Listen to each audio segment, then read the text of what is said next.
fallait qu'on comprenne que l'absence de mixité sociale était en train de gangréner notre lien social. Et qu'on devait être beaucoup plus exigeant envers nous-mêmes et envers le système scolaire sur ces sujets. Je voudrais m'appesantir une seconde sur les familles. Parce que, évidemment, c'est jamais simple avec les familles. C'est jamais simple, mais pourquoi c'est pas simple?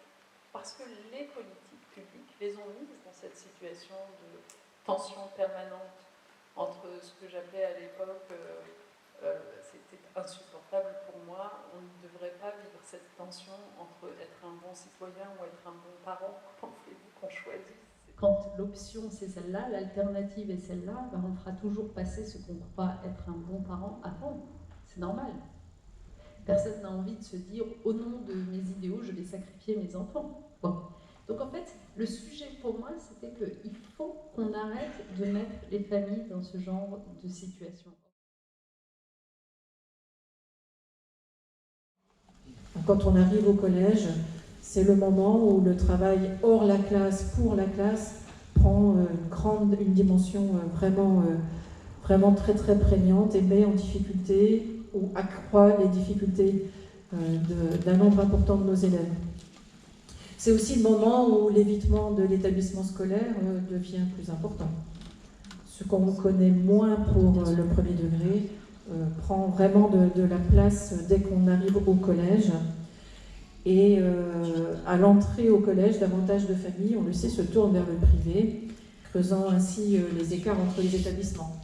Et puis il y a aussi, et là aussi vous l'avez mentionné, il y a aussi le fait que dès la 6e, les familles commencent à exercer des choix à l'intérieur même du collège.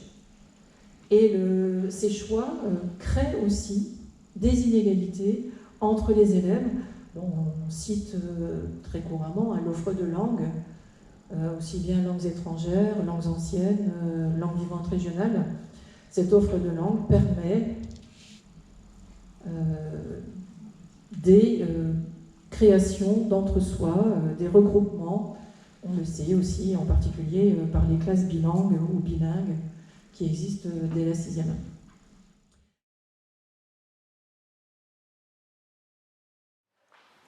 Où on en est aujourd'hui?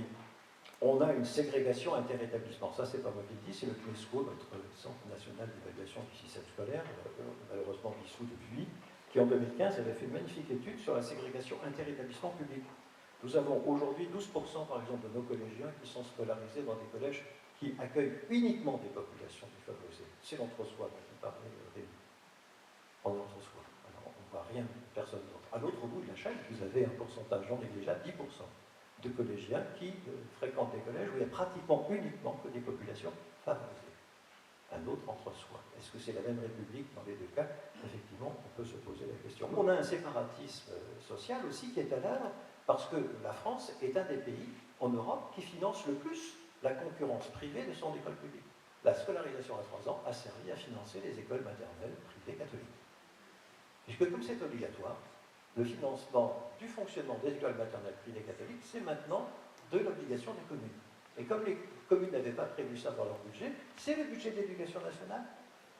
100 millions d'euros en 2021, 29 millions d'euros en 2022, qui est distrait du budget de l'éducation nationale pour aller financer les écoles maternelles privées catholiques. Ça ne va pas arranger notre affaire de mixité sociale.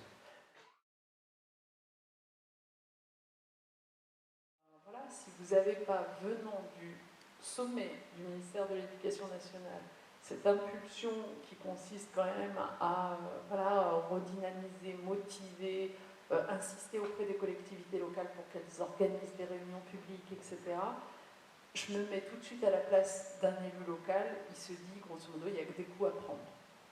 On sait à quel point c'est tendu et délicat ces conversations-là sur le territoire local. Et du coup, qui c'est qui l'emporte? Eh bien, les tenants du statu quo et ceux qui considèrent que ça va très bien comme ça et que c'est normal de vouloir extraire, comme le disaient parfois certains députés, y compris de gauche malheureusement, leurs enfants de la masse. Ce à quoi je répondais systématiquement, mais ce que vous appelez la masse, on est bien d'accord, c'est des enfants aussi.